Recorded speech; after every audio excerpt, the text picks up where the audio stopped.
कि होली का महोत्सव बुंदेलखंड से ही प्रारंभ हुआ है। होली की परंपरा बुंदेलखंड से प्रारंभ हुई है और इसका समूचे भारत में ये जो महोत्सव मनाया जाता है, इसका प्रथम श्रेय यूं कहा जाए तो सतरंग में रंगने की जो कला है वो बुंदेलखंड से ही उद्भवित हुई है।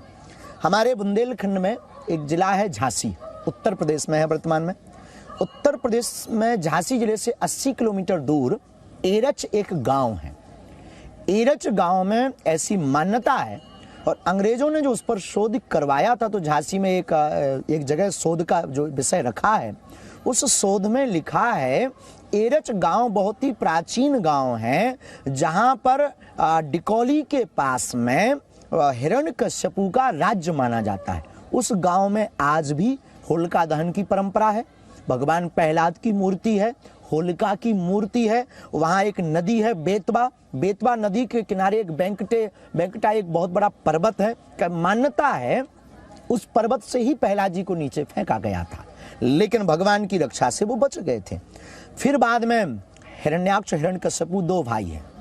हिरण्याक्ष का वध भगवान वाराही ने किया था, जिस कारण से हिरण्याक्ष भगवान विष्णु को अपना शत्रु मानने लगा था। हिरण्यकश्यपु भगवान विष्णु को अपना शत्रु मानने लगा था, क्योंकि भाई का वध हुआ था। तो हिरण्यकश्यपु नित्य प्रतिदिन भगवान विष्णु से द्वेष रखता था और उनका वह पुत्र जिसका नाम प्रहलाद जी का भरण पोषण, कहते जैसी संगत वैसी रंगत। तो प्रहलाद जी का रंग भगवान विष्णु से इसलिए मिलता जुलता क्योंकि महर्षि देवर्षि नारद जी ने उनको गर्भ में ही ज्ञान दिया, इसलिए वो भगवान के भक्त थे। प्रहलाद जी का जन्म होता है। प्रहलाद जी का जन्म होता है तो हिरण्यकश्यपु बहुत से प्रकार से उसको जो है अपने समाज में, अपनी भावना में, उसको द्वेष की भावना में डालना चाहते हैं। लेकिन कहते हैं जिसके ऊपर साधारण ग्रह लग जाए तो जाप करवा करके ठीक करवाना ठीक है, पर एक कृष्ण गृहीत भगवान का एक ग्रह ऐसा है जो अनुग्रह है। अनुग्रह से बचना बड़ा मुश्किल है, क्योंकि इसके लिए कोई जाप नहीं है, अनुग्रह तो मिलता ही जाप से है। तो प्रहलाद जी को रंगत नारायण भगवान की लगी हुई थी।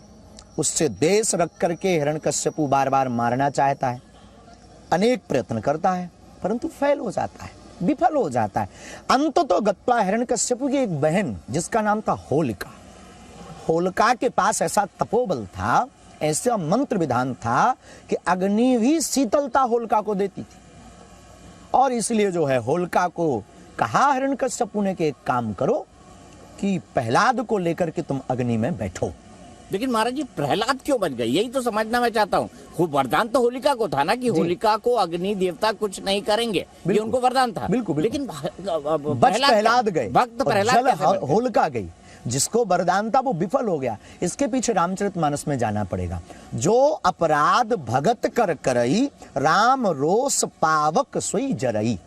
जो भक्त का अपराध करता है उसे फिर साधारण अग्नि नहीं जलाती, राम रोष, भगवान के रोष की अग्नि जलाती है। और होलिका के साथ भी वही हुआ कि उसने भक्त का अपराध करना चाहा और भक्त की जिम्मेवारी भगवान की होती है, तो भगवान फिर ऐसे वरदान को भी मिथ्या कर देते हैं और उस व्यक्ति का भी विनाश कर देते हैं और अपने भक्त की लाज बचाते हैं। तो होलिका जल गई, प्रहलाद जी बच गए।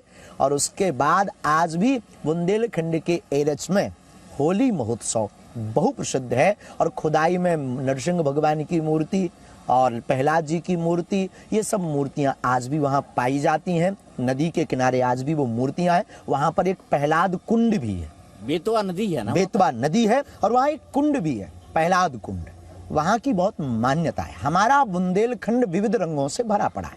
यहाँ पर अनेक महापुरुष, अनेक प्राचीन मान्यताएं हैं, लेकिन होली की जो सबसे प्राचीन मान्यता है, सतयुग की मान्यता है, उसका प्रारंभ बुंदेलखंड से ही हुआ है, जो आज पूरी दुनिया को होली के सतरंग में, होली के रंगों में रंगने का श्रेय उस एरच गांव